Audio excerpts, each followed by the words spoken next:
Alright. Should be live now. Greetings and salutations, Dota fans. It is I, Badger, here for some League of Lads Season 10 playoff action. We are doing something a little bit different tonight. It is a vodcast. This was a series that was played live yesterday night, last night. Ultimately, was not available for the series, did not cast it, but nobody ended up casting it, so I'm going to vodcast it right now. Initially planned on just casting the PDC series later tonight. Ultimately decided against that, so you know what, might as well test the stamina, do a double header of casting, cast this series between Boss Up and Nebula first, and then do the PDC Archon action afterwards. So it will be a back-to-back casting session. Should be a great time, nice fun test of stamina. About 4 hours of casting, more than likely, so that'll be a great fun time, I'm sure. We are going to double speed through the drafts, not going to look at it too heavily, because, again, it's the draft. We are at the end of the lifespan for this, this patch very clearly. Everybody knows what to play. Everyone knows how to play it, what to draft, when to draft it. The only thing that's a little bit odd in this draft is some of the respect bans, but then again, knowing the teams, they make sense. You look at the bans by this Dire team. They ban out Elder Titan, they ban out Rubik. They ban out Elder Titan because Flying Nightmare is standing in for Fume again. So he is notorious for picking Elder Titan. They banned it out. They banned out the Acid Rain Rubik as well. Radiance first bans Marcy Razor, very meta standard. 5-pick Wyvern, very normal. Speaking of stand-ins, there's a stand-in tonight for Boss Up as well. They have Filski standing in. So that'll be interesting to see what happens there, but back to the draft, 5-pick Wyvern, very standard. One of the best supports in the game. Capable middle laner as well. Very good hero. Nebula respond with Puck, the best mid in the game. Capable of playing another role if you really want to as well. It's a very good hero right now. They follow up with Dazzle, who might be the best support in the game right now. Again, very good selections, I'm quite sure. And then 8-pick Night Stalker, again, not necessarily in that upper echelon of heroes with Puck, Dazzle, Wyvern, but a very capable hero. A hero who this boss-up team has liked to pick a lot, so nothing too shocking there. Really ordinary stuff, if we're being honest. Second phase bans, Bristle, Tiny, Zeus, Huskar, Dawnbreaker, Templar, Assassin, all once again about what you expect. Made the Huskar ban a little bit weird, but it is a strong pairing with Dazzle. So it's not too shocking it's banned out either. I'm interested to see where Boldax goes here with this next pick in the draft. Eos Tusk. I was saying probably when it being a 4 support. Marcy was banned out, so Tusk made a lot of sense. It is a good Acid Rain hero. It's also a hero that can be flexed as well if they really want to flex it around. But we're looking at probably a 4 Tusk. Boss Up have their support. They have a offline core. I wouldn't be shocked if they grabbed their other support right now. And that's likely the case with the Snapfire. We're looking at probably a 5 Wyvern, 4 Snapfire. Both of these heroes can flex, though, so we have options for them. If they want to flex around. If you're wondering, by the way, I actually really I didn't watch the series at all. I know a little bit about how it goes in terms of how it ends, but I don't know how we get there. I don't know what heroes get played by who. I don't know how the games go. I just know really the end result of the series, so I have very little information on how it goes, so we have some fun ahead of us. And it is the Ember pick. Again, Turtle has played it this season in Lads, and Turtle is one of the better mid laners in Lads this season. He's played it very well, so I'm not too shocked he's going for this, fairly high skill middle lane selection. Not a great lane into the Puck, but again, it's definitely a skill-based matchup, the Puck Ember. At most 55-45 in Ember's favor, but it's really more one of those, like, those toss-up matchups where it's really who can play better, who can get the rune luck, who gets rotations, and so on. Of course, Puck will contest the runes better, but we'll see what Turtle is in this mid lane. Nebula grab a Juggernauts. Again, it's a Fume classic. Even though there's no Fume, it's still the selection for Bulljack. Says, you know what, Flying Nightmare, you will be my Fume tonight. I will ask you to play Jug. You will play Jug. You will spin. You will farm creeps. It will be good, and that will be the plan there. And it makes sense. You know the lane matchups. Probably Manstucker, Snapfire. You have a Dazzle. Dazzle Jug's absolutely fine there. I don't really see FN dying in the lane, barring a huge skill differential play-wise. But Bulljax and FN are both capable players. They'll be fine. There is potential to get kills as well if you can isolate one of the two heroes. Manstucker is quite tanky, but he still can die to a spin combination. Snapfire as well, if you can get Snapfire without the cookie, there is potential there for kills. So you have options in both directions in terms of where you might go, kill threat-wise. Last phase bans, Faceless Void, Monkey King, Enigma, Viper. Once again, smart bans. Dire probably need a carry, Radiant probably need an offlaner. Dire grab a carry, and then Radiant's looking at a Marshall offlaner. Unbanned Marshall offlaners, Furion comes to mind. He loves playing Furion, but again, I don't think it's a very good Furion game. It's awful into Night Stalker, it's awful into Ember. It's not even that good into Ursa either, so... We need to really snowball the lane with great micro on Treant. And Marshall had decent Treant micro, but I don't think his Treant micro could overcome the matchup, and that's a much better selection. That is Visage. There is good means for the side of boss up to break the Gravekeeper's Cloak. But other than that, I like this pick. I think it lanes well into the Ursa plus Wyvern lane we're looking at. I potentially am excited to see what happens in this, this bottom lane, though. The bottom lane of Jug Dazzle taking on Night Stalker Snapfire. I'm interested in looking at Killjoy in particular. I think he's a big deal in this lane. He sets up a lot of the kill potential for his team. On the flip side, he is really the means of not dying as well in the lane for either of the two heroes. Ideally, he does not want to be the one being gone upon in the laning phase, obviously, so... Let's see where we go here. I am excited for it, so... Let's see where we go. I'll give a pause. I'm going to skip through that. Any interesting all chat? Not really. Apparently Bulljax gives good hugs, so that's cool. Nice hugs, Bulljax. But we are now in for the game. We are in for some action. Flying Nightmare going along to the bottom lane. Remainder of Nebula. Setting up the Radiant side track camp. You may see a fight in this Dire side jungle river sort of area. There's... Oh, I can't draw arrows, no. But there is that wraparound gank going on right now. Tusk is not at boots, but he has Orb of Venom, so if he can get in range, it'll be very hard to run away. We're seeing pings. Seems like Dire do not see this right now. Bloom is standing behind this tree right now. There is a Dire side obs ward, so then, if there's a walking up at this angle, it will be spotted. Bloom and Turtle should be able to easily get away. So this gank should fail. Unless we see Bloom walking up at the exact wrong time. He may have to skill Earthshock to not die. And now, they're now about to show. They're not alright. We need to bail away now. Grab the rune here, ideally, if you can. Definitely grab this rune, grab that rune. We're seeing the invasion by Filsky and Rose Golden. And we will likely see a 2 rune for 2 rune exchange, unless Turtle goes for huge outplay. Didn't go for it. Sometimes you see Ember Spirit's skill Sightifist level 1. You go for a Sightifist on the rune. If you time it perfectly, it's doable.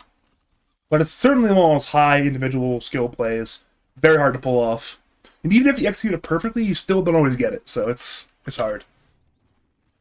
So you need to perfectly time Sightifist and also outclick him at the rune. So it's easier said than done. Speaking of easier said than done, Killjoy's surviving right now. He's being gone upon under a tier 2 tower. He will not die, but that's a lot of damage being done by Bulljax and Acid Rain.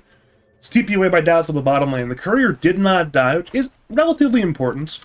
Get some more regen for Bloom on that Ursa Bear.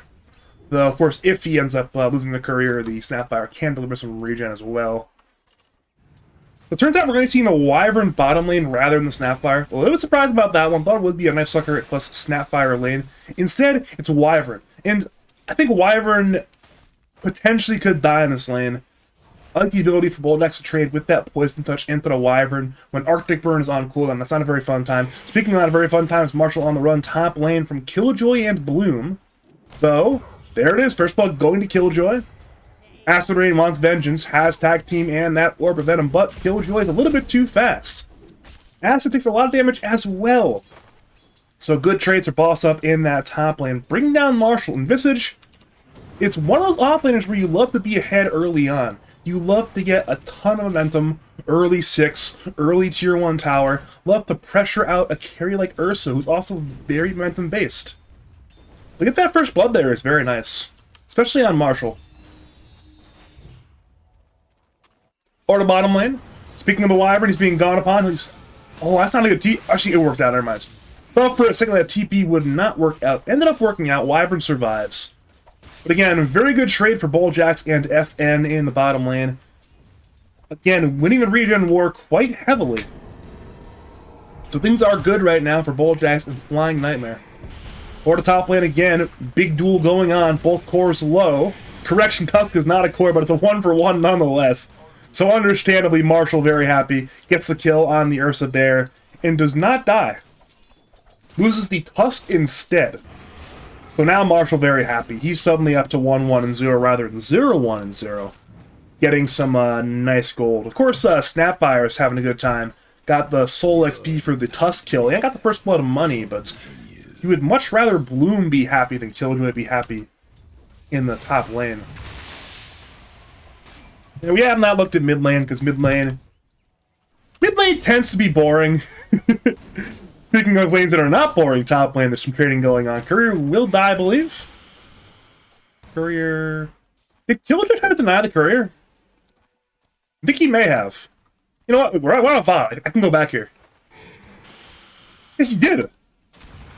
I want to watch this action. You know, normally, I can't do this, right? Normally, I'm forced to actually watch the action live. Look. Does he go for... Or actually, it was a range creep. My bad, my bad. My apologies. Where was I? Camera. Free cam. This is why I don't cast on VODs. Acid Rain will grab the Courier, however. We are seeing a bit of running on, being gone on bottom lane. Filski is a little bit too tanky with that Bracer. And instead, to turn to Bulljax. Bulljax will pop a Fairy Fire. Has 7 stick charges if he wants to use it. Will not want to. Yeah, we have not looked at middle lane. It is Camel's Puck up against Turtle's Ember Spirits. So far, relatively even. I mentioned it in the draft. Relatively even lane. Turtle is winning the regen war, but of course, Puck has the bottle. Can easily get a minute 4 rune, given the way supports are positioning. We are seeing no supports running towards the river right now, so Puck will get one of the 2 water runes. And ordinarily, a lot of these heroes will often go to the mid lane to contest runes, but this game, once again, supports are tied down in lanes. A lot of brawling going on in these 2v2s. Acid, speaking of the 2v2, takes a lot of damage, but will not die.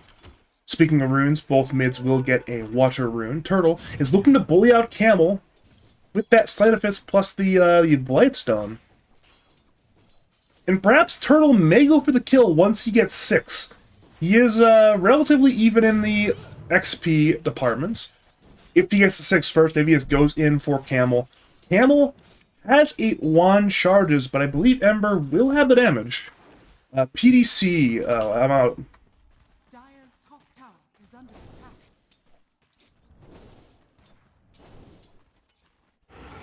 Or the bottom lane, Rose Golden again on the run, spin in by FN.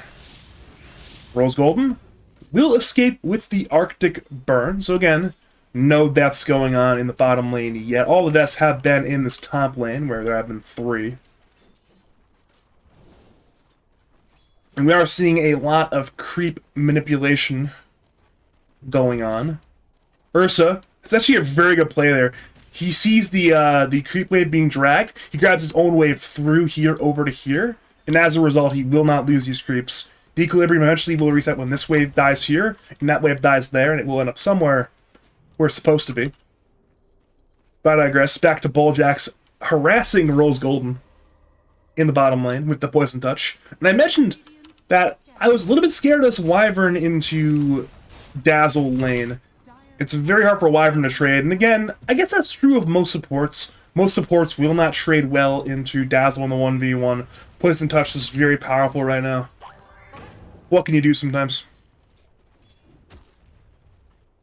Looking at mid lane, Camel has healed up, so as a result, Turtle will not get a burst combo with the Remnants. Both mid laners are 6.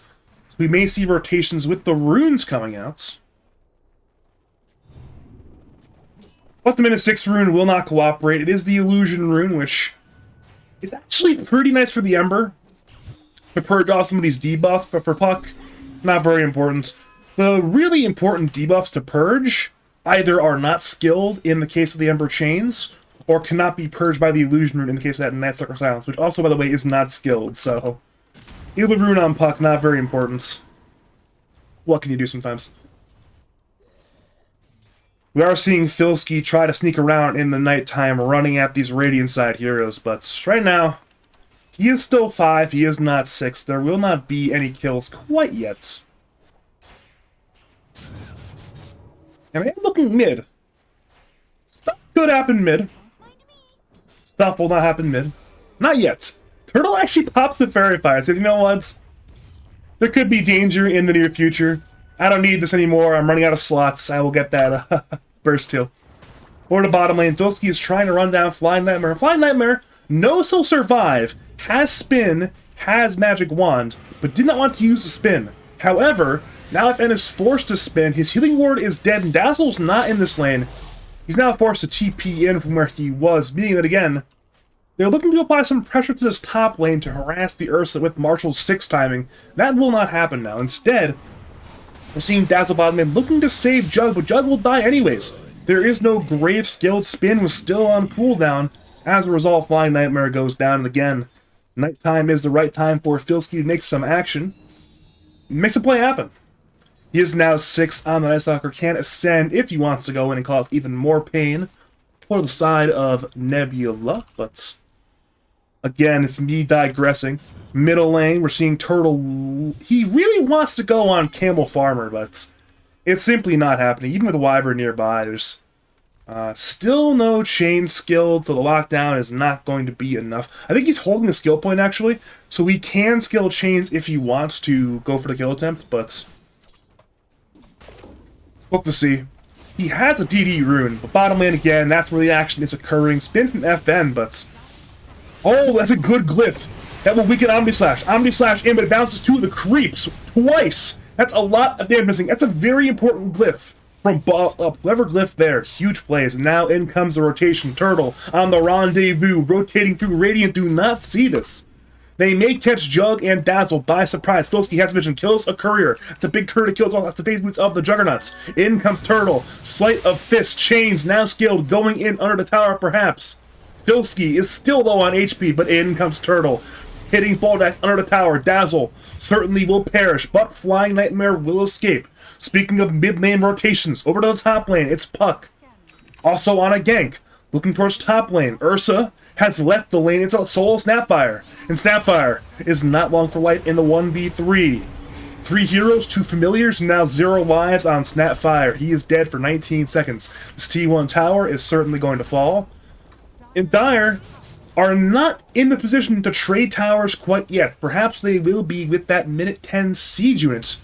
But as it currently stands, the tower's a little bit too strong. We may see a rotation from Marshall towards the mid lane for the minute 10 siege at the middle tower. But we will have to see. The funny part is I actually could have watched this game back and been an Oracle like, oh, Get ready for the rotation to this lane and that lane. I know it's happening to the podcast, but no, I didn't. I didn't spoil the fun. Wait, rotation from Marshall? Never mind, he's farming creeps. What can you do? Back to the river, Bloom grabs the Arcane Rune. So neither mid laner will get it. Both wanted it, but neither will get it. But again, the action is around this dire side mid lane right now. Marshall has fully rotated in. There is that minute 10 siege units. Filski is not there. He's playing bottom with Dire's siege units. Back to the mid lane, Coil on Wyvern. Snowball in. Wyvern again the target. He is not 6 and he is not alive. But the trade will be for Acid Rain. The grave has ended, as has Tusk's life. Down goes Dazzle to 2 for 1. Marshall now on the run. Still has Familiars looking to turn to Killjoy. In come the stops from the stone form from the Familiars. That is a 2 for 2 trade. All supports die. All cores live. And again, the tower siege will be continuing. But Radiant have lost their minute 10 siege in the mid lane. And as that happens, Filski still has his bottom lane. So Radiant have to move fast with the Familiars.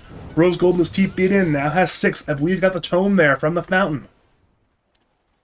But the Familiars will zone away the Wyvern. Radiant now back off, and again, back to bottom lane with the Tusk TPing in.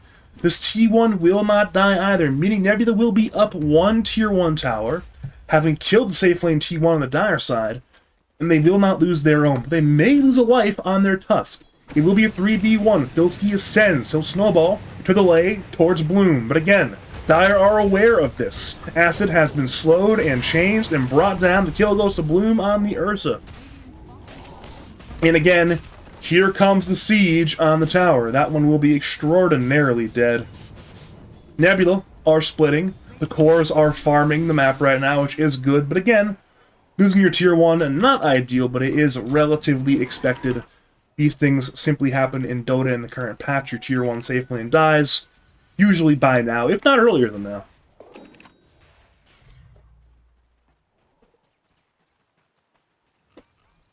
If we're looking at net worth, currently it is in favor of Boss Up.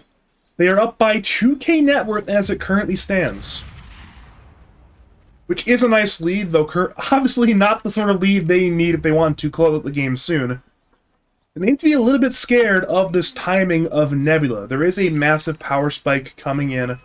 Once Visage acquires the Wraith Pact, once Puck gets the blink on top of Witchblade, and again, it is time for the smoke gank as 3.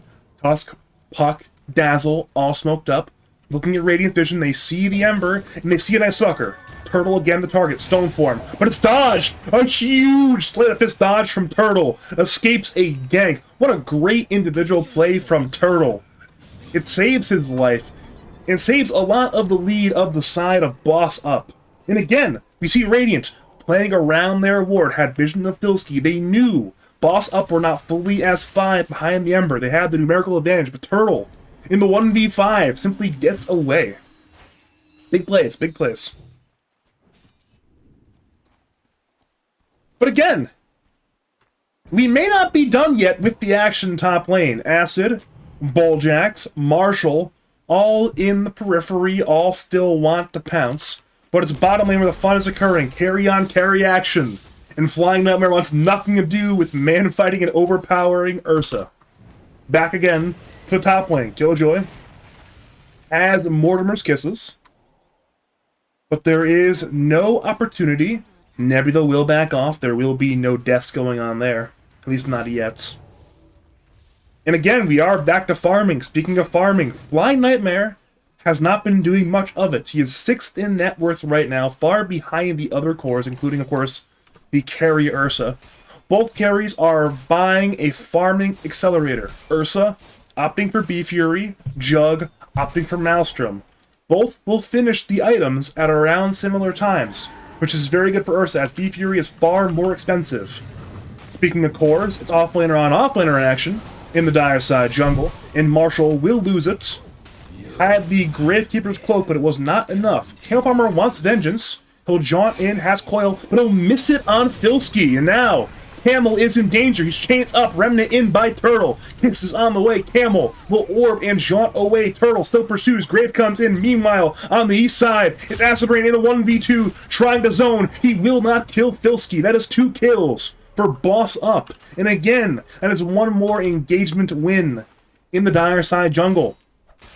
And Camel, he's been having a relatively rough game in terms of his Dream Coils. The last one, you could say, it was a masterful dodge by Turtle, but this one, again, just a raw miss, a little bit short on the cast range. However, he does have good net worth right now, so he can, of course, recover his game.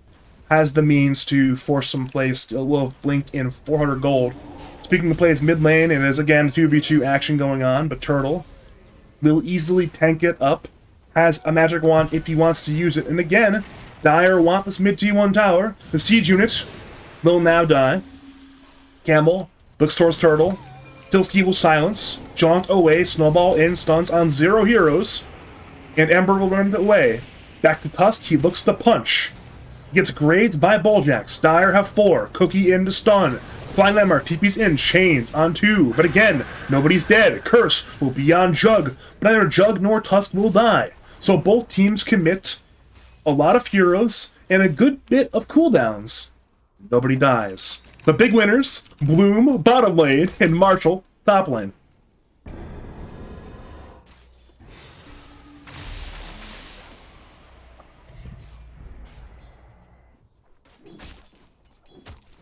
Let's see here. Bloom has Beef Fury on the way. What is he going to buy? Is it Blink BKB?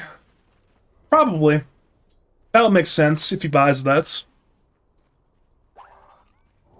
He will go for the BKB first, rather than the Blink Dagger. He's thinking of having that a very important magic immunity, which is very relevant into this Puck matchup.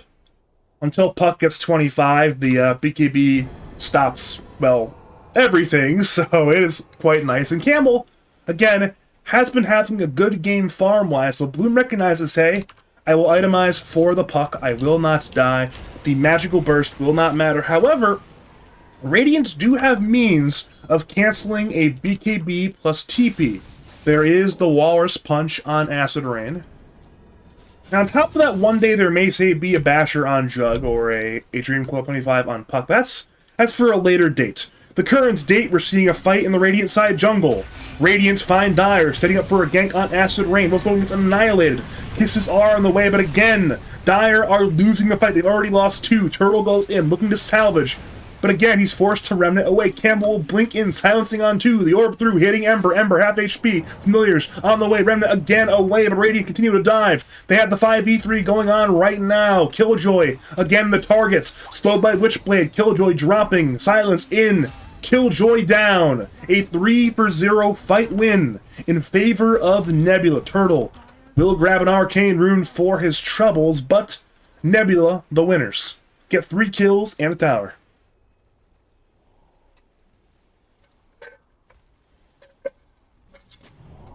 And they want more. They are not content to just getting 3 kills and a tower. And that's the thing with these Bulljacks-led teams. You give them an inch, and they will take a mile. It's not just 1 kill, it's 3 kills. It's not just 3 kills, it's a tower. It's not just a tower. It is now a Roshan. That is a massive string of gains for the Radiant side. Aegis will, of course, go to the Juggernauts. His game has been boosted quite significantly from that. Though he is still 6th in net worth, what can you do sometimes? That's Dota 2 for you. We are going to see Flying Nightmare buy a shard. You see a number of carry players wait for the second Roshan for a shard. Particularly, you see it a lot on the Ursa. But this game, the Jug shard for the upgraded spin simply makes too much sense. And Jug is one of those carries. Sometimes he'll buy it before minute 20. Sometimes he'll even buy it at minute 15 if he's having a great game. FN, not having a great game, but he will buy the shard raw right now. Over to mid lane, Camel looks for the individual play for the Wyvern kill, will not find it. But instead, the kills may be top lane. Turtle again the targets. Spin from Flying Nightmare. It will kill the creeps. Dire, TP in, this may be a large fight. Blink Silence. It's on one. Coil. They're on Ember. Kisses. The response. But Ember, he's dying. The Omnislash damage just too much. Curse will be on 3. It's pretty fantastic, but the damage is still lacking. Marshall will get graved. FN will spin away. 1 life lost. Dazzle as well. In comes Filsky, looking for Camel. Camel draws away. Puck being run down. And again, Ursa. He's looking to enrage. Running down Visage. Visage is low. Puck tries to escape. Visage will survive. Blink from Puck. The jump as well. Visage still being hunted. Visage killed by Ursa. Back to Puck. He's spotted by Filsky. In comes Silence. Puck is dropping low. Cannot blink. Cannot survive. Filsky gets a big kill. And that's a big team fight win for Boss Up. That is 3 kills plus the Aegis just for an Ember Spirit. And that is an absolutely fantastic rout. Nearly 1,500 gold in favor of Boss Up. And the game states, it is turned interesting right now. We're currently Dire have a significant net worth lead, but it might not be where you want it to be. Sure, your Ursa is in a great spot, but look at the money on Filsky and look at the money on Turtle. It is not there.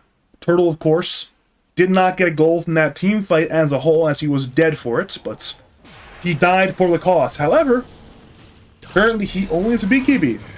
He fought out a Maelstrom, opted against it, went for the BKB instead, I'll buy it afterwards. Dire look to pressure mid lane, they get the mid T1 tower. There are kills perhaps nearby as well. Dire see Flying Nightmare, but again, that is a very hard kill to get with these Dire side heroes. The means of killing a Jug currently really are not there. You're going to need perhaps a Blink on Night Stalker and a Basher on Ursa. We are seeing Basher in the quick buy. However, we'll get to that later. In the river, it's a 2-on-2 fight. Wyvern and Tusk both dropping low, both may die. Chains in, Acid Rain is out. Marshall's Familiars are on the way to Rose Golden. Bulljax is on the rendezvous as well. In comes Flying Nightmare, spinning on top of the Wyvern. Jug secures the kill. In comes Camel, looking for a second. Coil on Ember. Ember will BKB, he'll Remnant, he'll escape.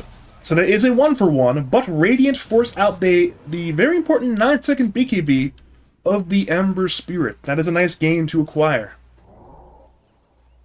So again, despite being down by 5k net worth, Nebula are not playing with fear. They are again pressuring into this Dire side jungle, eyes upon the very injured top T2 tower. Turtle, they know he does not have BKB. He's silenced, he's dropping, he's dead. And that's a good recognition play, knowing Ember cannot have BKB. It remains on cooldown, therefore it is an easy kill to silence. So an important jump from Camel Farmer that leads to a very important top T2 take into, again, an outpost take.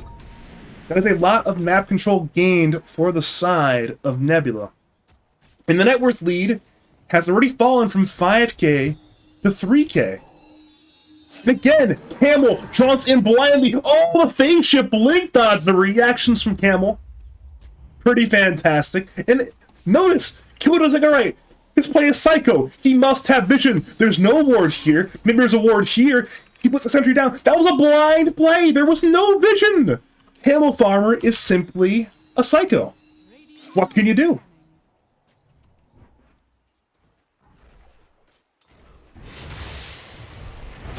Mid lane, Blink Punch on Rose Golden. Rose Golden, of course, will turn on Acid Rain.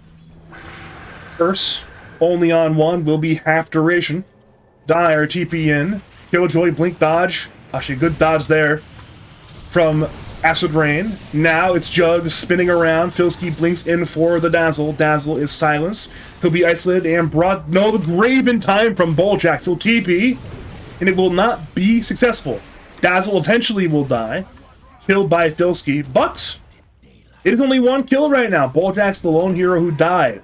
Filsky hunts for more, is still ascending. Familiar is distracting, breaking the blink of Killjoy, but Filsky is now being snowballed by Acid Rain. Snowball in through the Ursa, blink away. Acid still the target, slowed in 4 seconds, but killed before that. Dire move to Puck as Radiant run at Ursa. Puck and Ursa both dropping. Puck will phase shift. Ursa again dropping. Still his BKB. Does not want to commit it. Now it's Boss Up on the retreat again. Wyvern, the straggler, slowed by the bullwhip. Blink, coil, only on one.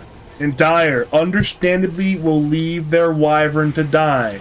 Arctic Burn was lasting before Rose Golden died, and again, the remainder of Boss Up will run away. That is a 2-for-1 trade. Radiant lose both supports, Dire lose one support. And Turtle goes for a big play on Puck. Puck will phase shift. In comes Filski, Blink, Silence, hitting on 2. Puck has fallen. FM, the new target, will die as well. And that is the power, I mentioned it earlier, of potentially a Blink on Night Stalker. The Blink with the Silence. Very good into the Puck. It is a persistent on the ground AoE Silence. Very good into the Jug. Again, he does not have a BKB. And he cannot spin if he's silenced. And notice, neither of these heroes are itemizing for the Blink Night Stalker Silence. It is a Linken's on Puck. It is a Basher on Jug. So potentially, Filski can go for some big plays. He simply might carry this team to victory with the Blink Silence plays.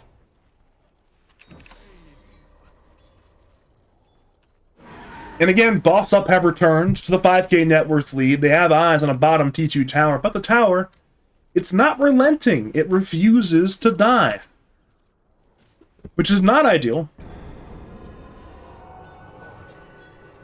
But these things happen in Dota sometimes. It seems like Nebula want to go for some kind of kills. Look at their vision. It is aggressive. They have a wave top lane. They know something is up. They know, alright, there are not heroes in the Dire base. Therefore, maybe there's a kill to be had. They see heroes showing bottom. Ember shows mid, going on Jug. Jug will spin to remove the debuff. Again, Ember, he is the man who is showing. There are heroes backing both sides up, but neither want to commit for the engagements. Now the creep will give away the position of the Wyvern. Dire again retreat to the bottom lane, continuing the siege. The tower, it will fall. Dire will grab the outpost. Radiance, they do not care. They play Dire jungles. Now both teams are up one safe lane tier 2 tower. They have taken the opposing side outpost, which means Radiance, as it currently stands, are in better position for second Roshan. But as that happens, it could be a pickoff on multiple fronts. Bulljack on the west side, Acid Rain on the east side. Both supports have fallen. So Nebula, who had prime position outside the Roshan pit, no longer can hold it. However, Roshan is spawning somewhat late. It could be alive right now, but it refuses to be alive. Filski almost gets a solo kill on Camel. Camel TP'd away wisely, and the other TPs were too slow to secure the kill. So what could have been a third kill does not materialize. Very important. So Roshan still could be in play for Nebula, especially with these respawns. Both teams know it can be alive right now. Both teams are scouting the pit, saying, hey Roshan, where are you, buddy? Shouldn't you be here by now? He's still not here. It'll be alive in 45 more seconds. And that is the most important objective on the map for both teams. Both teams need the Aegis desperately for their gameplay. And again, pincer maneuver. Smoke from the south side. Hero sitting high ground on the north side. This could be fantastic. Dire are on the low ground. Turtle goes in. No chains. Blink. Stun is missed by Killjoy. And again, Marshall is on the run. The huge target of the ire of the Dire. But Camel comes in, isolating Wyvern. Marshall remains alive, and Rose Golden does not. Radiant moves to Turtle, who will run it through. Now Bloom is being kited, has BKB. Looks to Bulljack, Bulljack survives. Bloom will BKB, but cannot TP. Filski will blink silence on Puck, but instead moves to Dazzle. Omni Slash comes out from Jug. They didn't finish the kill on him either. Now it's Filski dead. BKB from Turtle, but Bloom has died. Curse will be on 2 from a buyback Wyvern, but again, Jug will not die. Instead, it is Wyvern who is die backing. And into the Roshan pit. Victorious in the team fight are Nebula. They killed 5 heroes, including Wyvern twice. That's a 5k net worth swing. And it will be the Aegis. It will be the Shard. A massive gain. Free Shard. For apparently Acid Rain. Bit of a surprise. Everybody goes to Never mind, Dazzle already has his Shard. Where is the Shard going? Who doesn't have Shard right now? It's only Puck and Tusk. Both not great shards. And it seems like Tusk will get it. So again, Radiant now up 2K for the first time all game. They're in the net worth lead, I believe. Correction, for the first time since minute 0, they're pretty much up. We are seeing the T3 tower begin to acquire some damage upon it. With backdoor in hand, it will be fine. The Wraith Pack Pillar must fall onto Killjoy. And again, there are 4 Nebula heroes sitting outside the boss up high grounds. But we will not see the full siege quite yet. They will not commit, but there's still plenty of time on the Aegis of the Immortal. 4 more minutes.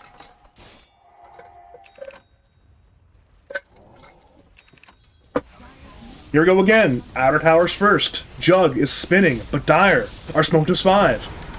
Camel. He's actually invis. He broke the smoke of the Ursa. Turtle will remnant in. He's still hunting. Looking at Dire Vision, they see nothing but a Jug right now.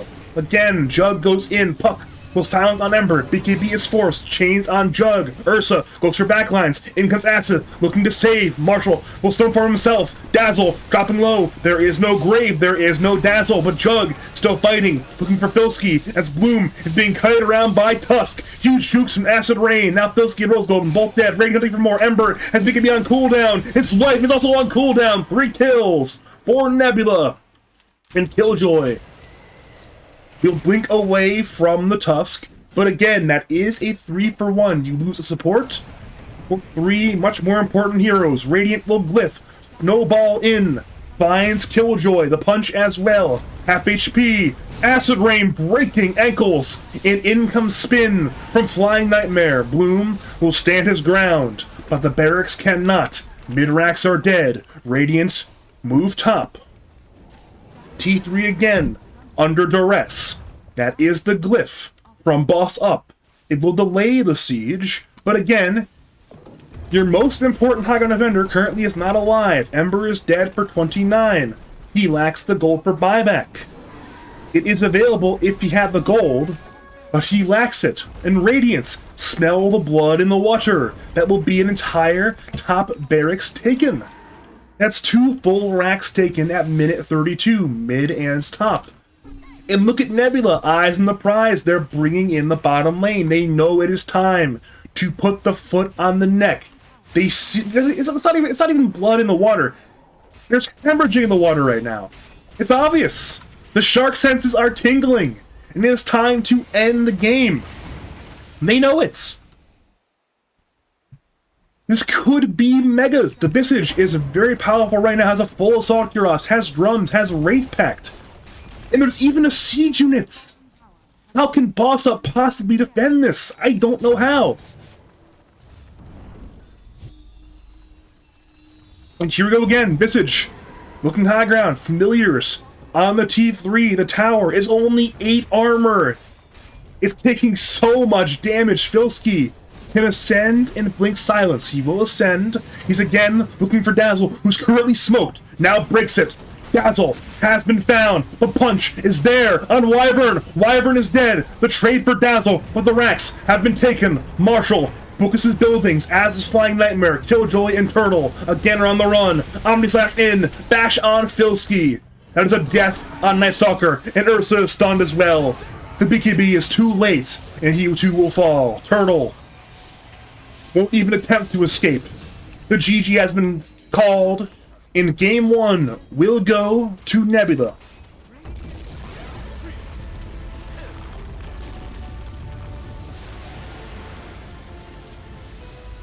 And again, that was a game where it turned around real fast. It was looking real good temporarily, but the very ends did not work out in favor of the side of Boss Up. Simply one fight turned it around. That's the fight right there in the river, in which Nebula gained all they needed to. They got the 5k swing, got the Aegis, got the Shard, and with that Visage lineup, they were simply too strong.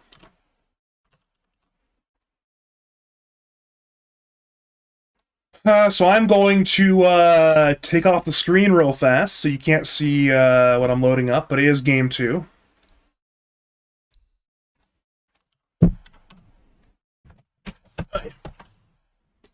I am downloading the replay right now. It is downloaded. It is decompressing. I am going to watch it. I'm going to the bathroom real fast. I'll see you all in 2 minutes. I'll see you soon.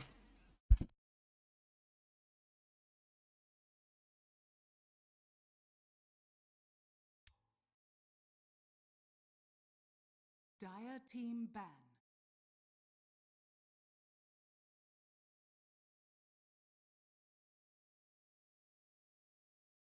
Radiant team ban.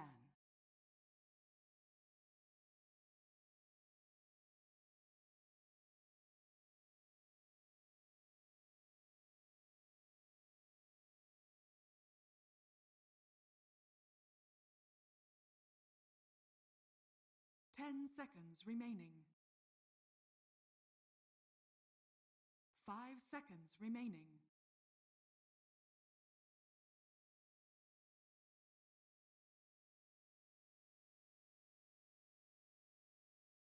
Dire team ban.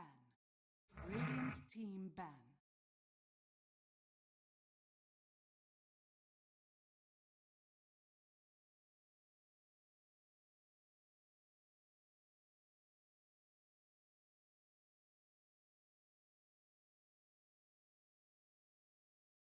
Ten seconds remaining. Dire team pick.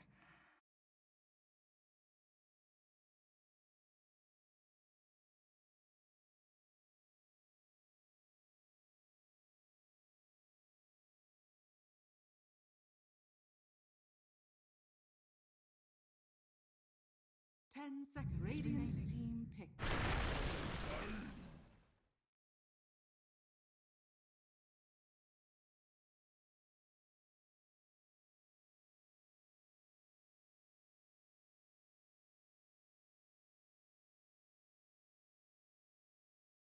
Ten seconds remaining. 5 seconds remaining. Radiant team pick. Winter Rival.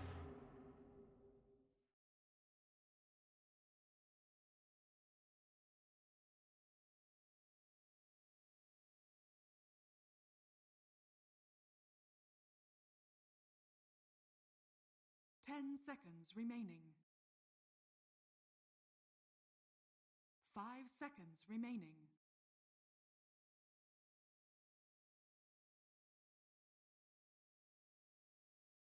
Dire team pick. Face the light!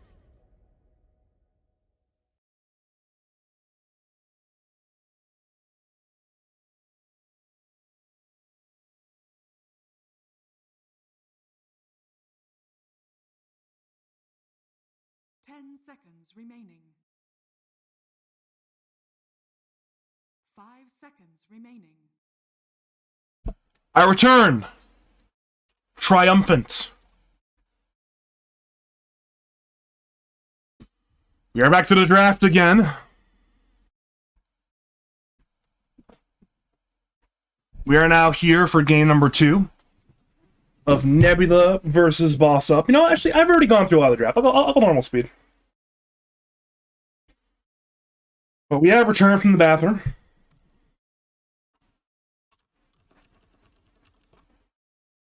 My OBS should be correct now. Nothing should be wrong there.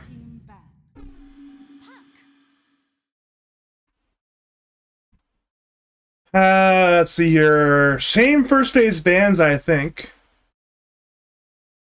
Marcy, E.T., Rubik were definitely Game 1 bans. Was Razor also a Game 1 ban?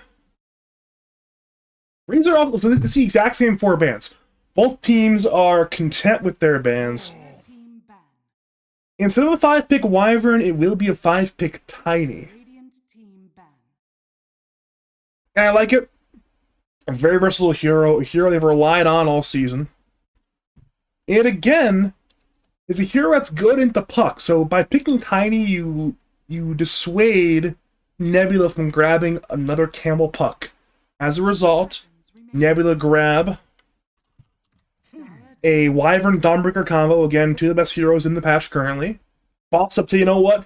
You're going to grab two OP heroes? Well, we're going to grab a second OP hero as well. We're going to drive the puck this time. So it's, again, I said it in Game 1's draft, we'll say it again. Both teams know it is time to pick good heroes.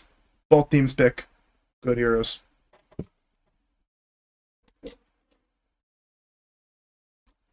This is always a fun thing, though. There was a fun exercise for vocal stamina to get in longer days. Usually, when I cast lads, it's at most a BO3. And I know Wednesday night, I had a pretty good session. Ended up being about 3.5 hours, but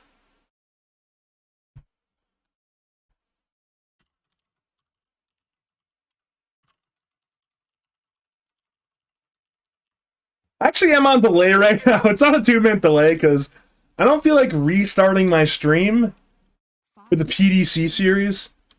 I am going to be in the lobby for that one. I thought about it, alright, am I going to rehost my stream, or am I simply going to do it all in one cut? I said to myself, you know what? I would rather do it in one cut. So, we're on a 2-minute delay for a vodcast. And that sounds very stupid. I agree, but that's why I'm doing it. Back to the bands again. So back Zeus, Viper, Jug, Mr. Huskar, all. Huskar one a little bit weird with no Dazzle being picked, but again, Flying Nightmare is a noted Huskar player, so it makes sense. Nebula grab a Death Prophet. And again, the draft is very flexible. You have options with these heroes. You can put the DP mid or off lane, the Wyvern mid, or both supports. Dawnbreaker can go in any role. Boss Up do the opposites. Instead of grabbing these flexible heroes, they grab heroes who do one thing very well. Puck, once again, generally played mid. Terrorblade always played carry. But Terrorblade has one thing in this game that's very useful into Death Prophet. He has a lot of armor, which against the physical spells from the Exorcism, all that physical base damage could be very useful. And it's very likely as well that Nebula will grab a physical damage based carry on top of that. So this Terrorblade pick really could pay off big time.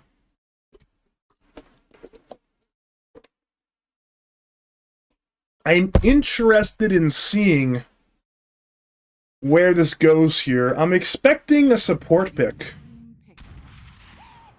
And again, that might be the Killjoy hero again. It definitely could be the Killjoy Snapfire. We saw it played 5 last game by Killjoy. Again, it could be 5. Easily could see Snapfire 5, Tiny 4, Puck 2, Terrorblade 1, and a last pick for that Filsky offlane selection. That makes the most sense. If I'm Nebula, I grab my mid laner now if DP and Wyvern and Dawnbreaker are not the middle laner. I would hold my carry pick until I see what Filsky is playing. So if you need to keep it ambiguous, you keep it ambiguous. Maybe you lock in a hero right now. But personally, I would definitely want to 24 pick my carry this game for Flying Nightmare. That is the way that I would operate as a drafter if I were drafting in this series. But that is a personal preference, I'm sure. Maybe the versatility will be kept for the other lanes instead. And we will technically keep it versatile, actually. So this is nice in that it definitely could be the carry pick, but it definitely could be another pick as well. That could be your mid lane core, that could be your off lane core. You have a lot of options here for Nebula. You can go carry Dawnbreaker, you can go 5 Dawnbreaker, you can go Wyvern with either supports or even mid. DP can be mid, she can be off lane, Pudge can be mid, he can be carry, he can even be off lane. So it's really hard to draft into this right now if you are, I would say turtle, but more like last night's turtle. But because at this point, there's so many flex picks that you really don't know what to expect. I think one would expect a carry pudge. So you asked Filski, all right, what offlaner do you want to pick that you enjoy into pudge? My first thought would be Necro, but again, Necro has been banned. So, no Necro. And again, a lot of the other good offlaners have been banned out. There's no Razor or Viper. There's no Visage. Timber was banned as well, so a lot of good offlaners have been banned out. Not quite sure where they are going to go with this offlane pick. They could go with an offlane Tiny, but again, I don't like that lane at the Pudge. Especially either Pudge Wyvern or Pudge Dawnbreaker as your lane into a Tiny offlane sounds miserable. I don't enjoy that at all. At least when you play it 4, you have the boots, you won't get kited as hard, but with a core Tiny offlane build into those slows and that damage, you're just food.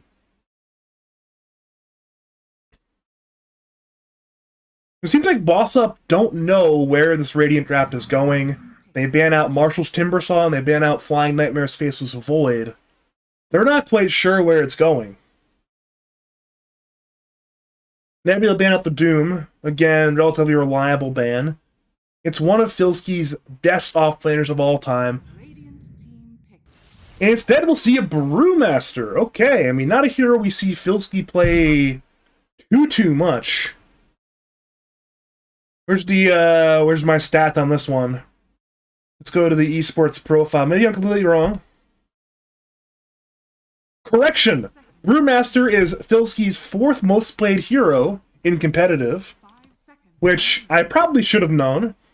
Lifetime, he has a 65% win rate over 35 games, so certainly a hero he's comfortable playing. I haven't seen him play in a while, but we have been seeing a number of players play the Brewmaster recently. I know a number of the big offlaners were especially a lot of these Chinese teams were picking the Brewmaster. Love selecting it. Very good in the lane. Very good throughout the stages of the game in terms of building pushing. Once you have the Ags and the Refresher, it's just so hard to remove the splits. Brewlings. So we'll end up seeing a last pick carry. I mentioned that would be a good option in the draft, because once again, once you see the 23 pick, you're going to know how the offlane is going to go. So you know what? We're going to grab a Sven. We like the lane here into Brewmaster Tiny. He is high HP. He can get armor with Warcry. Has a stunt if he needs to run. You lane it with the Dawnbreaker. It's going to be a very brawly game in the bottom lane. Mid lane will be Puck Pudge. That sounds like a really boring matchup because I don't see Puck dying in that lane unless... The one way Puck can die in the lane is if Puck commits the orb and then Pudge hits the hook. Then Puck can attempt to landing rip the last low will probably be too much. On the flip side, Puck can hit the Pudge because he is a ranged hero. But it's really hard to force out a hero with Flesh Heap and that much raw HP. I would expect both mid laners to farm. And then the other lane, I didn't cover the other lane because I talked too slowly there, but...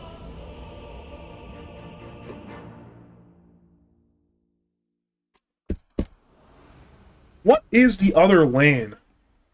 It's DP farming plus a Wyvern into Terrorblade Snapfire. That's... I mean, in the later stages of the game, this DP might struggle into Terrorblade because Terrorblade will have so much armor, but in the lane, Bloom might have a rough time. Terrorblade is one of those heroes who is known for having a notoriously high amount of armor. He has 9 armor, but the HP, not that high.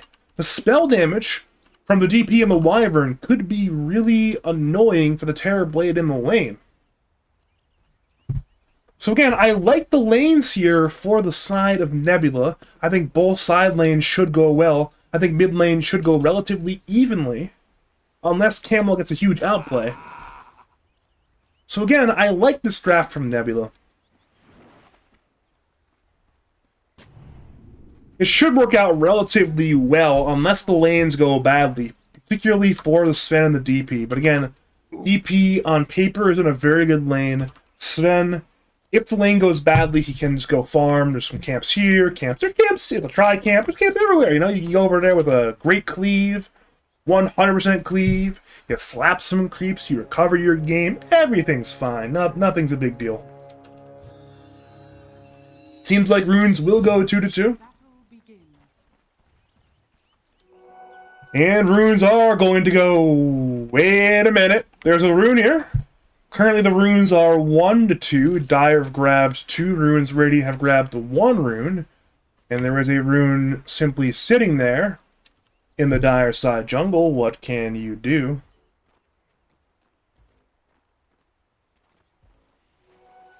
And okay, the third rune will now get grabbed by Killjoy. So that will be a bounty rune advantage for the side of boss up. It is nice to have early on in the game. Oh no, whatever. We are seeing Acid Rain. He went bottom lane instead. So it will not be Dawnbreaker plus Sven. Voljax will be going into the off lane this game to play the Dawnbreaker. Interesting. I did not expect that.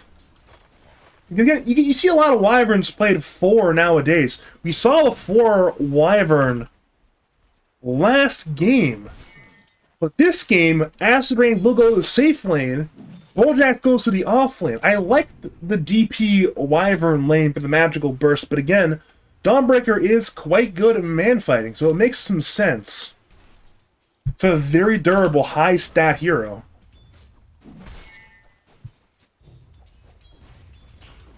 Mid lane, it seems like Camel is having a good time right now. He's winning the trades. Has a point in Hook right now. Seems like that might go fairly well here. And again, Bloom is not in a great time. He has a 1-0-1 skill build, dealing with this DP Dawnbreaker lane, and again, it is very heavy trading going on. Cookie will stun Marshall, but Marshall certainly will not die. He has a salve, he will use it, and full heal.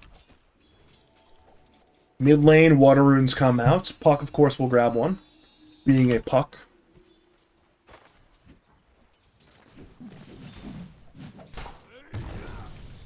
And bottom lane so far, relatively even on CS, but it's top lane where the action is occurring.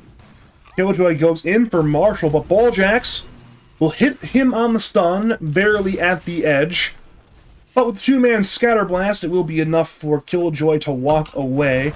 Back to bottom lane, rolls Golden Avalanche on 2, will walk away from Acid Rain and Flying Nightmare.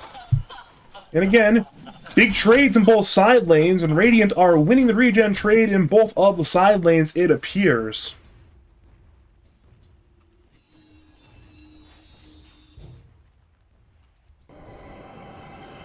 We're seeing Marshall. Interesting. We're seeing Marshall run at Killjoy, zone him away with the Spirit Siphon as Balljax pulls. That's a good play from Marshall to secure the pull. Killjoy could not contest it thanks to that. However, Bloom will farm. He will kill that Centaur. So you win some, you lose some. Blast it. Good blast it. Bottom lane again. Man fighting occurring, but I don't see anyone dying quite yet in the bottom lane. Mid lane CS surprisingly going very well for the Pudge, and I guess it makes some sense. You look at Pudge's damage, it's 86. You look at Puck's damage, it's 66. Pudge has 20 more damage. And I remember, I played this matchup before on the Puck side, before Pudge became popular. And I was sitting there saying, what do I do in this lane? Pudge has like 77 base damage. What do I do? And this is before they added Flesh Sheep, so now Pudge in the mid lane is even more powerful. So we're seeing it here, Camel utilizing that much higher base damage to win the CS so far. Back to top lane, Killjoy is on the run. He will barely get away, it appears. And never mind, Crypt Swarm will do it. First blood goes to Marshall. Bloom wants vengeance. Looks towards Bulljax. Bulljax will die, but Marshall will get 2 kills. Crypt Swarm brings him down on Terrorblade. 2 kills for Marshall. And that will be a fantastic gain for Death Prophet. That is a... Where's the fight recap? That is 534 net gold for Death Prophet. That is over 2 waves of creeps. That is a massive gain at minute 4. And that is not good if you're boss up. Terrorblade, of course, can recover. Terrorblade is actually one of the better heroes in the game at recovering in the jungle. However, it's always good to have the game go as well as possible for Terrorblade. Get him ahead. Get him those stat items. Allow him to apply a lot of pressure. Right now, instead, the pressure is going upon boss up in the top lane. 3 kills for Marshall and Bulljax. Bottom lane, Rolls Golden will walk away barely. Filski is trading, has no split. He's level 4 right now. So again, no kills there. Top lane, though, we are seeing Bloom being wrapped around upon by Bulljax. Hammer into slow, and ooh, Bloom has been stunned and brought down. 4 kills for Marshall. The man, formerly known as Cynical, is currently demolishing this game in a 4-0 stat line. And DP is one of those heroes where when you get ahead, she can be quite overbearing. And needless to say, despite Marshall having low CS, he's having a great time.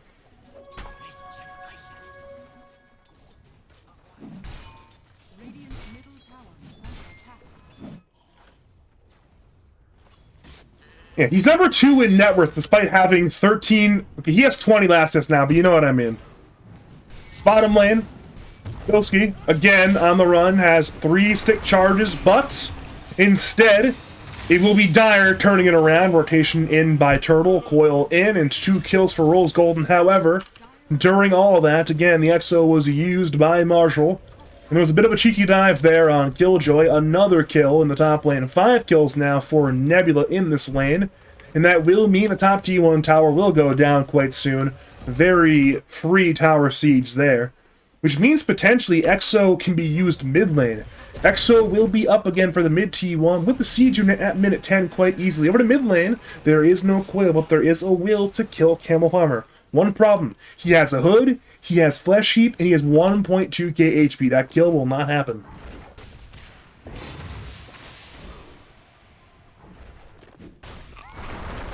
In the jungle, the fighting continues. Acid will lose the trade, but Camel has rotated in.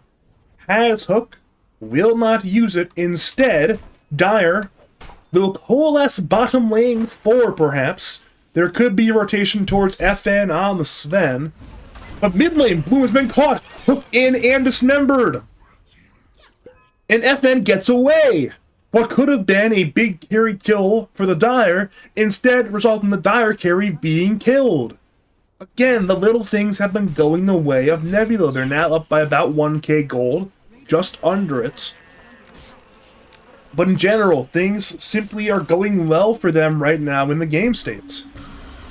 In the mid lane, Rolls Golden looked for a toss, but couldn't get quite in range to use it. Bulljax grabs the Invis rune, he's tossed towards the puck, but again, detection is lacking. Bulljax walks away over to bottom lane. Acid Rain will lose his life. Split was committed by Filski.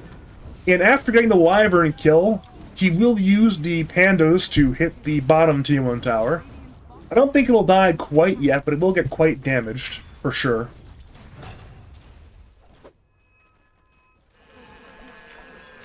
Net worth-wise, it is about where you'd expect it to be. Pudge currently number 1 in net worth, and unfortunately for Flying Nightmare, 2 games in a row, coming out of the laning phase, he is 6th in net worth. Not where you want to be on a carry, of course. Hook in on Terrorblade.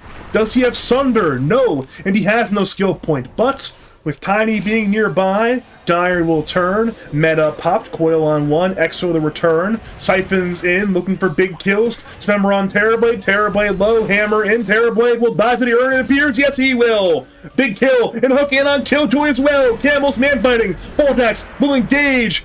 Nebula get 3 kills, and Turtle is on the run under a Radiant Side Observer Ward. Hammer is on the way, but Turtle will orb and jaunt away.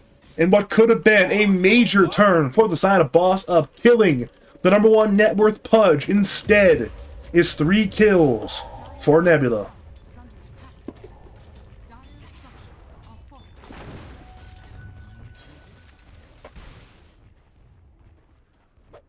Dire's middle tower is under attack. That's odd. They count Split as being used, even though Split very clearly was not used in that fight, and they do not include the Wyvern death from the Splits. I find that interesting.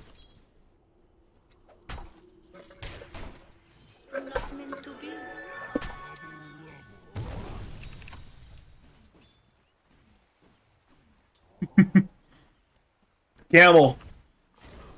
Camel is putting the fear in the hearts of Boss Up right now. They are not having a fun time. Bottom lane, Acid Rain will juke out Rose Golden with the Arctic Burn. And as a result, everybody will be A-okay. Camel Farmer has Hookin' 5, Hammer to slow, Killjoy to Cookie. He is again slowed by Splinter Blast, and that's another hook from Camel Farmer. Killjoy will delay his death, but he cannot prevent it. He will join the grave. And that's now 10 kills for Nebula. They are up 10-5 in kill score, and well, the kills are about where you'd expect them to be. DP has 7, Pudge has 2.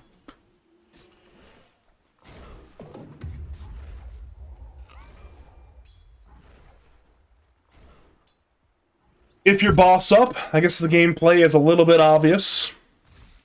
Your gameplay revolves around this man right here. That right there is Terrorblade. Terrorblade's job is going to be to hit the creeps. That is your #1 plan, is have this hero acquire as much gold as possible. He's going Dragonlance. He's probably going to need a Manta. He's probably going to need a Scotty. He'll want a BKB on top. That right there is like 14,000 gold or so. So again, Terrorblade has a lot to farm. But once he gets to that point, he may simply be too big to fail. Problem is, getting to that point is not going to be uncontested. Radiant have the tools to apply a lot of pressure. Pudge is a fighting hero. Hook! Ooh, almost. Death Prophet hits the buildings very well as well. And if we go to a farm more, Sven too can farm. And that may be the flow of the game. We may see 4v4 fights where Sven and Terrorblade are off farming and the remainder of the game is involved in a 4v4 fights. And of course, that means that you want to position your fights in a way where either the carry can rotate in easily or he can TP in, because having that 5th member in the fights is a very big deal. Dota's a numbers game. In general, if you have more heroes, you're going to win the team fights. It seems simple, but most teams often lose that. And here we go. Nebula on the smoke gank, Marshall on the DP, Vessel in hand, leading the way.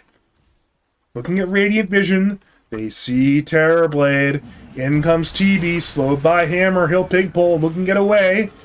And he will get away. Important escape for Bloom. If he dies there, that is a disaster. Avalanche the return there on Wyvern. Acid Rain is in some danger. Toss towards Killjoy on Snapfire. Acid is now stunned by Cookie. Meta is committed by Bloom and Acid. We left to die. The kill goes to Killjoy, which again, I think you're pretty happy with if you're Radiance.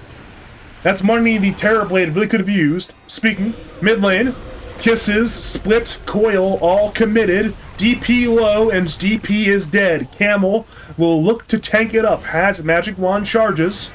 Bulljax will attempt the save. The Solar Guardian. Tiny is low, but Pudge is dead. Bulljax will trade, but it's a 3-for-1. In comes Sven, looking to slap. He's cleaving through, but the damage is lacking. Turtle, the curse from Acid Rain. That might do it. Puck is going to barely die. Now Killjoy on the run. 2 will die. And what could have been a rout in favor of Boss Up turns into a 3-for-3 exchange thanks to a massive curse by Acid Rain. And again, Boss Up had the fight win. Could have went for the T1 tower, but they overstepped their bounds. Got a little bit too cocky, and it cost them.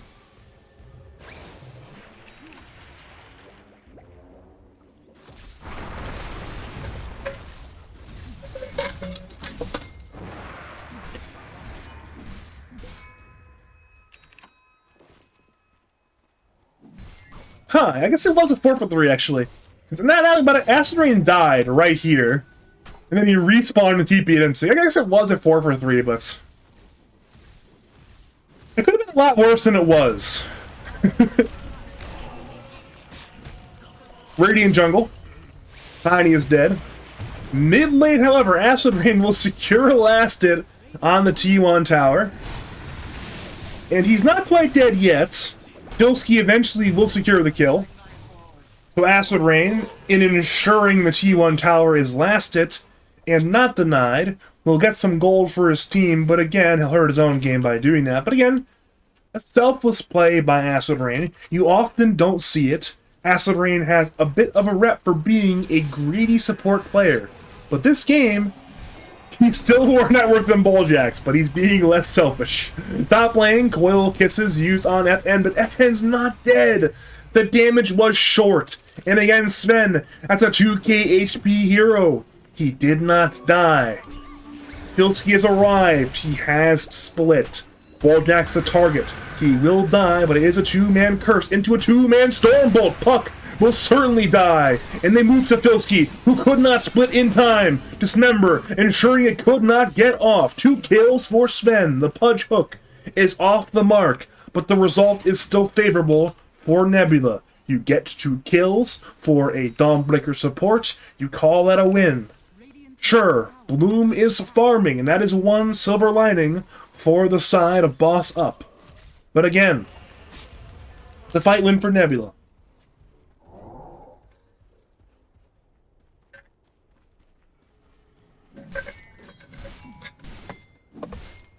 Dire's top tower is under attack. We are paused. What's wrong? Can't hold your liquor? I could skip this. But I'm not. I'm going to take this chance to read Twitch chat.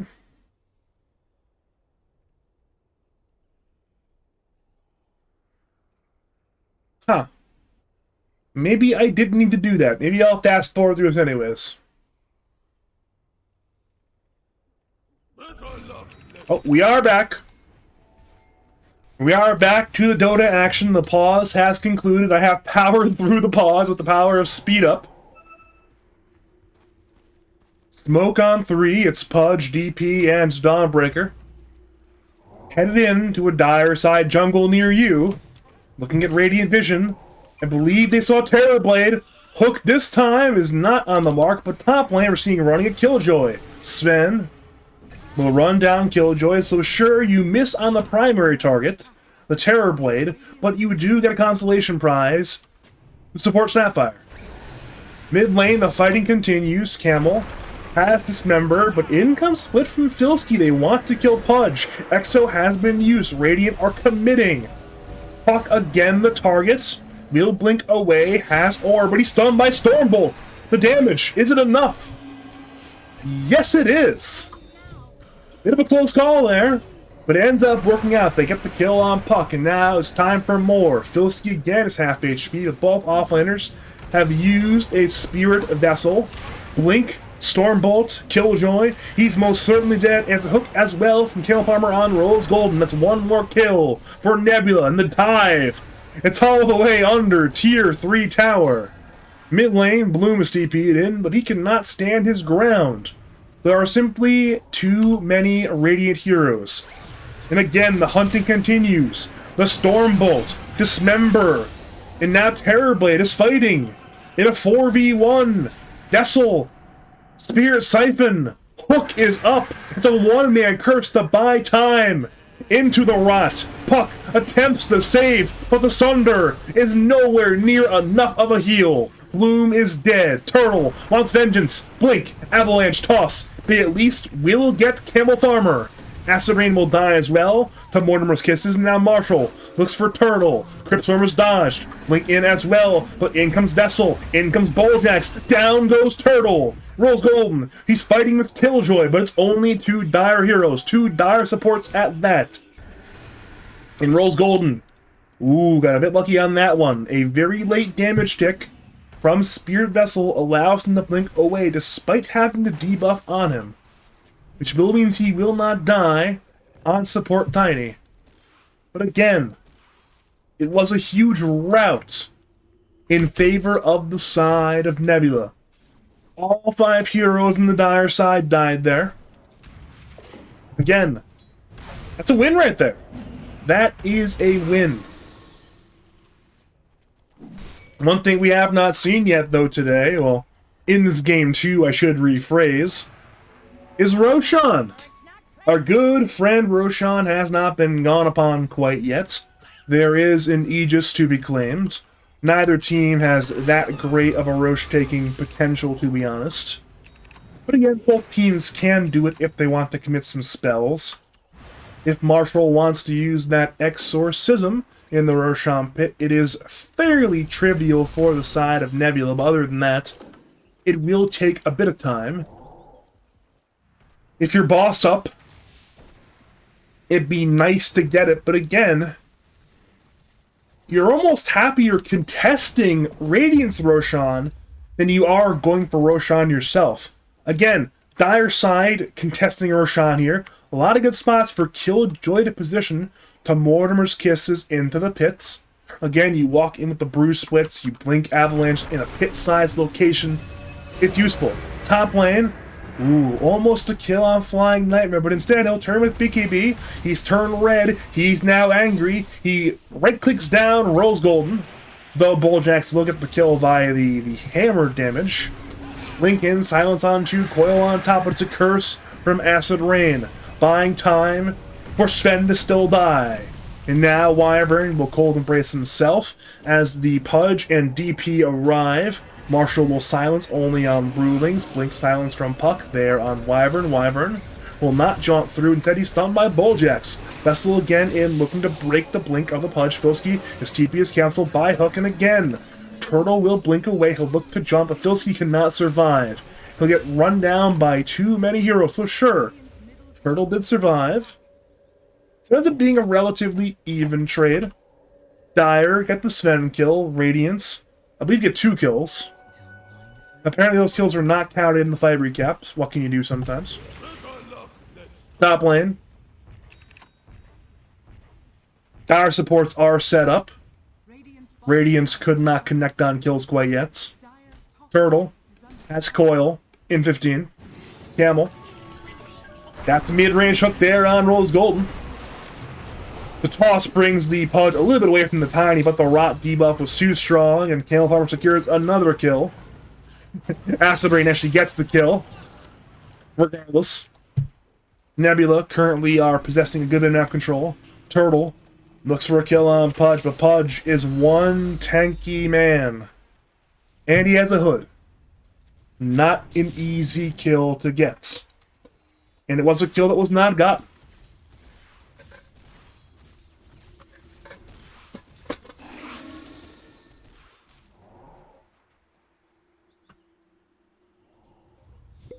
I am going to need to grab some more water after this game before the next series of the nights. I believe this game should end in time for my next series. I could be wrong. I hope I'm not wrong. But I'm pretty sure it'll end in time for my next series. But then again, no spoilers, so we'll get there when we get there.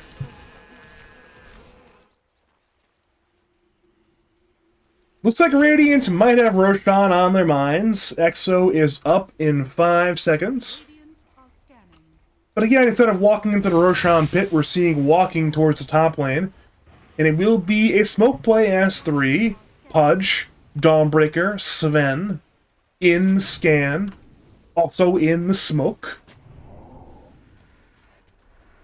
Marshall tried to run at Filsky. Filsky was a bit too fast. And there's your Blink God Strength Stormbolt on Filsky. Filsky has split and will commit it. Dismember, meanwhile, is there on Killjoy as well. Killjoy is dead in the split! It has been annihilated by Flying Nightmare's cleave damage. And it's rare that you see it. Ordinarily, the Brewmaster does not die during his splits, but instead, he is demolished by Flying Nightmare. Rolls Golden will prevent Sven from getting a double damage rune, but again, that will not save your top T2 tower. Wait, it's not dead yet. Oh, there's no creep wave, I see. But still, Nebula win the fight, and eventually they will kill the top tier 2 tower. It's taking a while, but eventually it will die. Of course, you grab that tier 2 tower, you parlay that one into the outpost. And again, at that point, with the wave Radiant has been warding, and with the outpost being taken, Roshan certainly is a very reasonable objective to take. For their part, Middle tower is under Bots Up want nothing to do with playing the area of the map. They've grabbed the bottom T2 tower, and they've grabbed the dire side outpost. So again, we are seeing both teams choose to play the opposing side of the map. But that does mean that Nebula begin Roshan. We're seeing pings by Bloom. They are wary of Roshan. They scanned it earlier. They know something could be up. But with the Exo committed by Marshall, the damage is there. Mid lane, Sven could be a target. But not even Sven is going to die here. So Dire will get nothing but creeps. In Radiance, they'll get the first Aegis of the game. If you were struggling to kill the Camel Farmer Pudge before, it is only going to be that much harder. He has 2 lives now. Mid lane. Toss. Avalanche on Sven. He's half HP, but he's walking away from Mortimer's kisses. BKB was not forced out. With the regen rune, all of the damage is completely erased. So that is an ultimate committed by Snapfire. Not that long of a cooldown, but it is 110, so... And that may be down for the next fight if Nebula want to force the issue. Again, you see Bulljax D-pushing bottom, the remainder of team playing Dire jungle. They easily could try to force something and have Dawnbreaker join the fight via the Solar Guardian, as you tend to see happen. Camel is showing mid lane. Again, he is the strongest hero on the map right now, other than, I guess, maybe the Sven. And he's ready to take a lot of damage. Lane, Dire see Bulljax, Avalanche. Toss was technically not on the Dawnbreaker, but the damage was present. Getting a kill onto Dawnbreaker. And Dawnbreaker does not have buyback. So Radiant need to delay going high ground for about 40 more seconds on... Wait, she just got the bounty rune! Secured buyback. So if Nebula truly want to... Okay, they will not force the issue. They will back off. They will defend their T3 bottom. The TB illusions were a little bit too threatening. And that will mean the middle T2 will survive. Puck is orbiting and jaunting, looking to blink, but Flying Nightmare gets away in time, and Radiance saw the approach. They knew something was up. So as a result, Flying Nightmare walks away.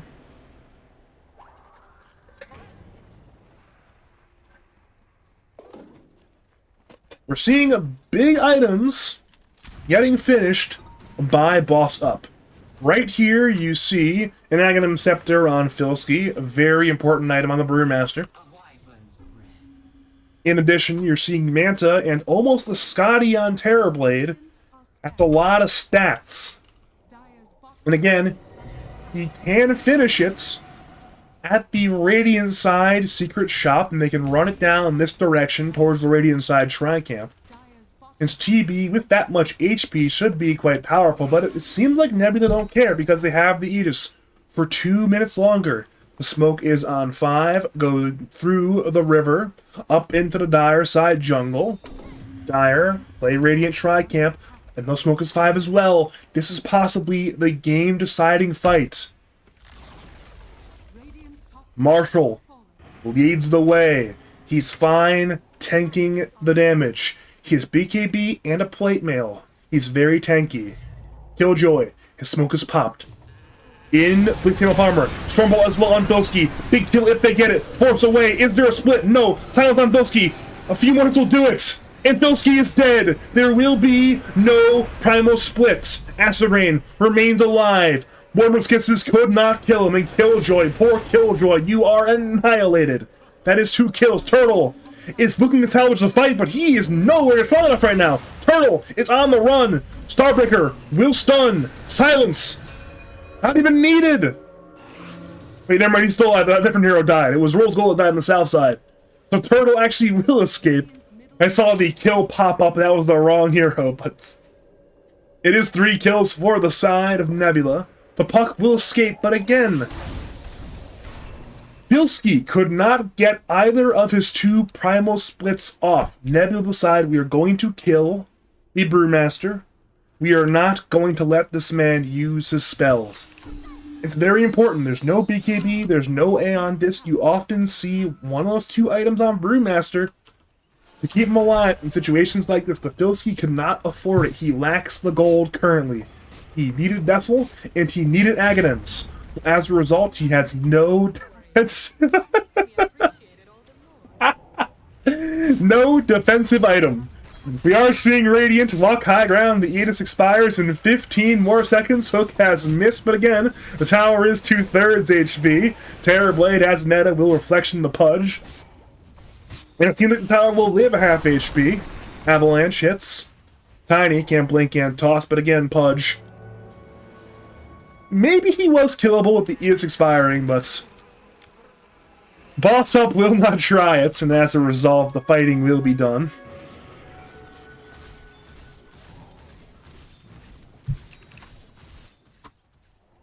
Again, Boss Up leave their base.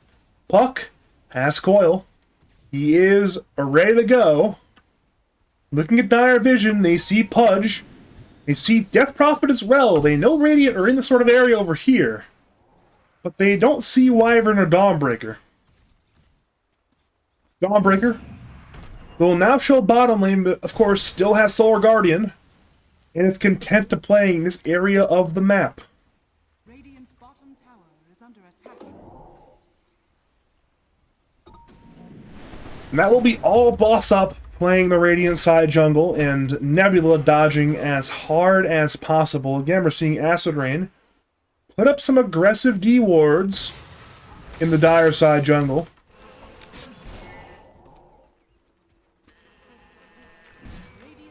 Terrorblade's illusions are splitting the map right now. But it seems like everything is A-okay for... Wait a minute, Campbell's going in. Has Hook off the mark on Terrorblade. Puck sounds 2 in the backlines, but... Ooh, good blink away by Turtle. Dodging that Death Prophet silence, but again, Big Bad Pudge has a Big Bad Bloodlust, can blink in a few seconds. Ooh, the Hook was technically in the right location, but it wasn't long enough. We're seeing Turtle make a high-risk play, trying to disrupt the backlines, and again, it may cost him his life. Lincoln's pop curse is available. But instead, Turtle goes for Acid Rain. Acid's alive. Turtle, he's half HP. Coil. Curse. He missed, and he will blink away. So that is a curse commitment, but it is a trade for Dream Coil. But now, Keel Palmer finds Snapfire. Snapfire is going to get demolished, barring a miracle. He looks to Juke. Problem. There's a Radiant Obsword spotting its every movement. And again, Turtle wants to go in, but he's half HP. It's incredibly ballsy. He will not jaunt to the orb, but instead blink up to the north side, breaking the ankles of Radiant and me alike. Now Turtle, he's hunting a courier, has blink in 1. He will kill the courier, but again, he's playing in a very risky style right now. He does have Lincolns on Puck. He is still killable. But he knows, with the current game state, he has to force something. He has to make something happen. He cannot sit back and defend high ground. He must apply pressure.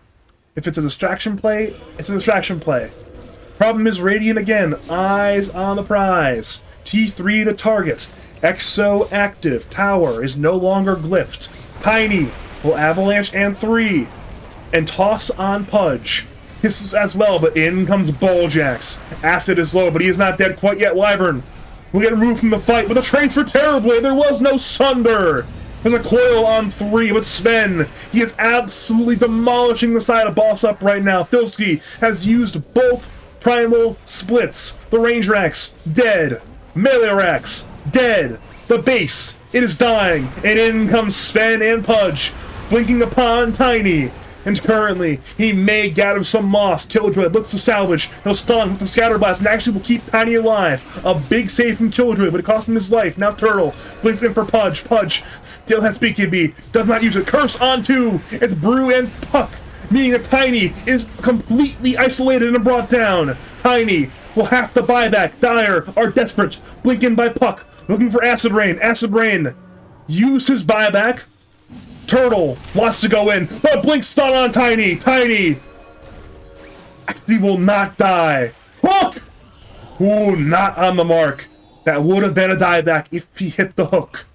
But again, despite some minor misplays, Nebula still easily win the team fight. And they get a full set of barracks in their favor.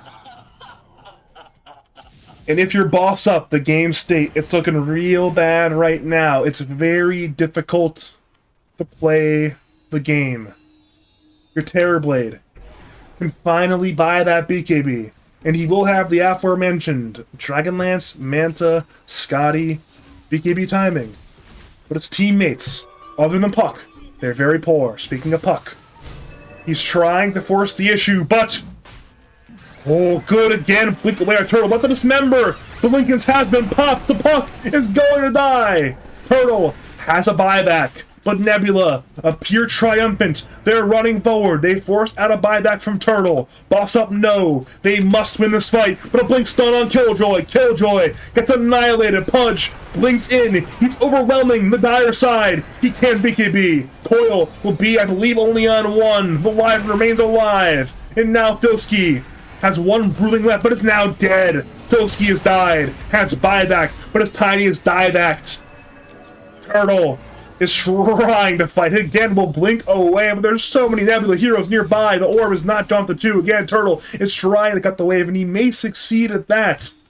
But Nebula have just too much. And they have a wave going high ground right now. They do not need a wave middle. They have a wave middle. They can go for tier 4s. They can go for another set of barracks, and they opt for tier 4s. They go for the jugular. Brewmaster has bought back. Exo, God Strength have both been committed. Turtle has cut the wave. But Radiant don't need another wave. They have the 1 wave they need. Mortimer's Kisses, 4 damage. Sven, half HP, goes for Bloom. Satanic, activated. Terrorblade, half HP, on the run, still a Thunder, skiting around the Sven. Sven is incredibly low, but he's still not dead. Flying Nightmare crits down 3 heroes! A massive crit from Flying Nightmare at the full 5-name life. That's a GG.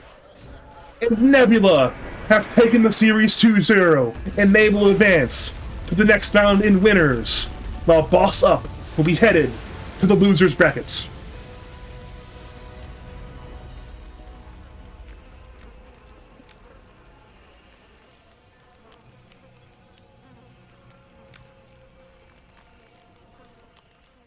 What a massive crit from Sven. Man, that is... You know what? I want to go back and see that crit one more time. And you know what? We have the technology. I'm watching that crit one more time. How much damage was that? Okay, so we have the fighter. He's low. He will Satanic. He'll be fine for the time being. He's healing up.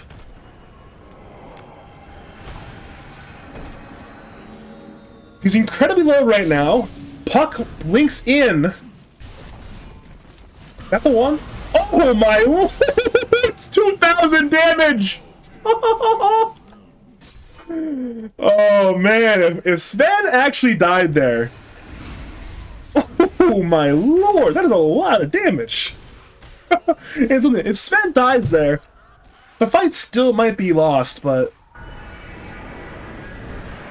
ooh. The fight goes a lot better if Sven's dead and isn't critting down 3 of your heroes like that. That is just a lot of damage.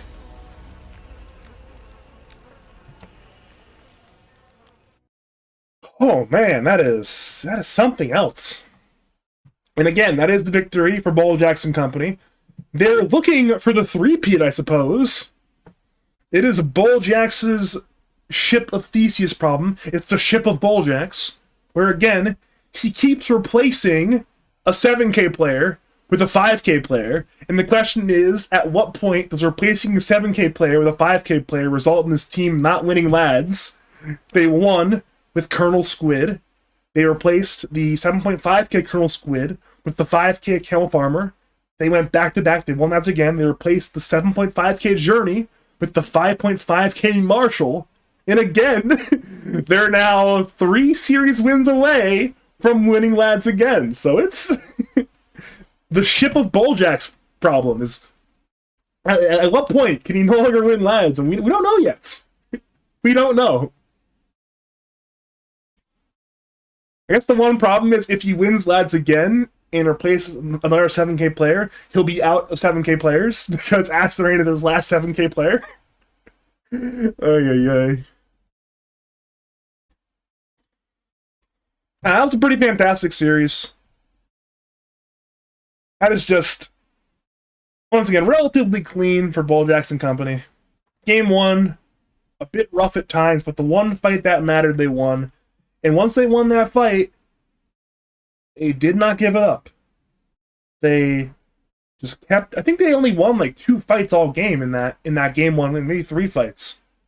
But the fights that mattered, they won, and they took it and they grabbed Roshan, they grabbed the buildings, and in game 2 was a much more clean affair. There really wasn't too much of a turnaround.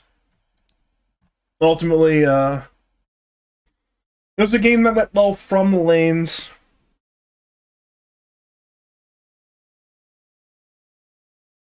I think I recall saying I liked the lanes for Nebula. That might have been a comment I made game 1 instead. I could be wrong, but... So at this point, we are going to be... let's just change that to... waiting for PDC. We are now waiting for the PDC series at 9 p.m. Eastern Standard Time. That is in about 10 minutes.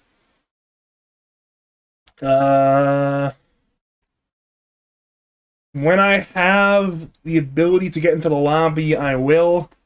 I am going to probably take a break in a few minutes, but before I leave, if anyone has any questions for me, whatever, I'm around. I'm free. I got nothing to do for the next 15 minutes, so yeah. I guess if I can give the one outro as my intermission outro. Thank you to the teams for playing a pretty cool 2-game series between Boss Up and Nebula. Congratulations to Bulljax and the boys on their 2-0 victory. If you want me to cast your games, cast your tournaments, contact me on Discord, Badger5713, or on Twitter, twitter.com/BadgerDota2.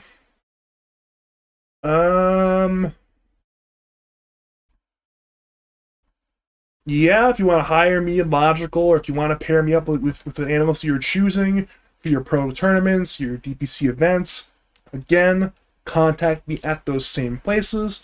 I am willing and able and ready to cast for your tournaments at ESL, at PGL, at BTS, at ePols, at 4D, at Perfect World, at Community Gaming, at whoever the fuck else. Hire me, please, I beg of you. I have the CPU required. I can prove to you my CPU and my internet are powerful enough.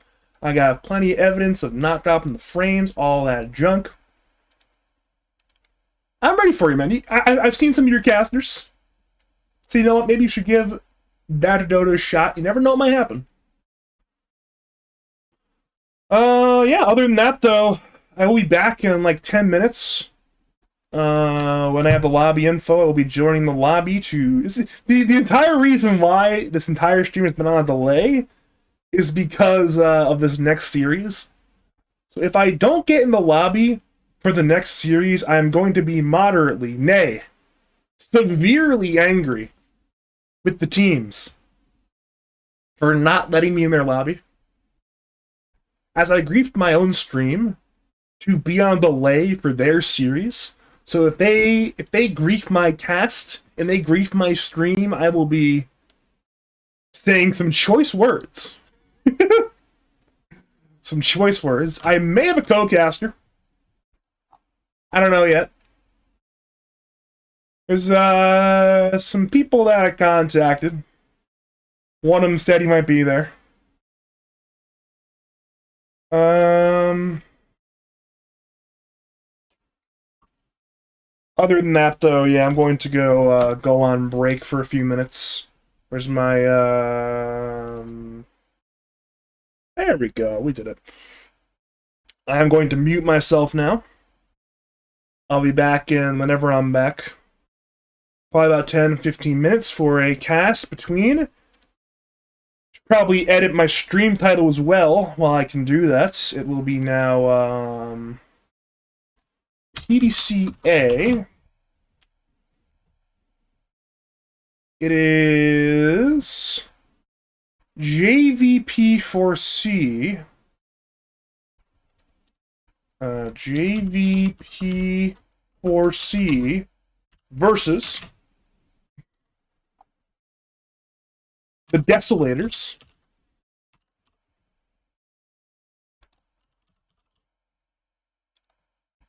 Yeah.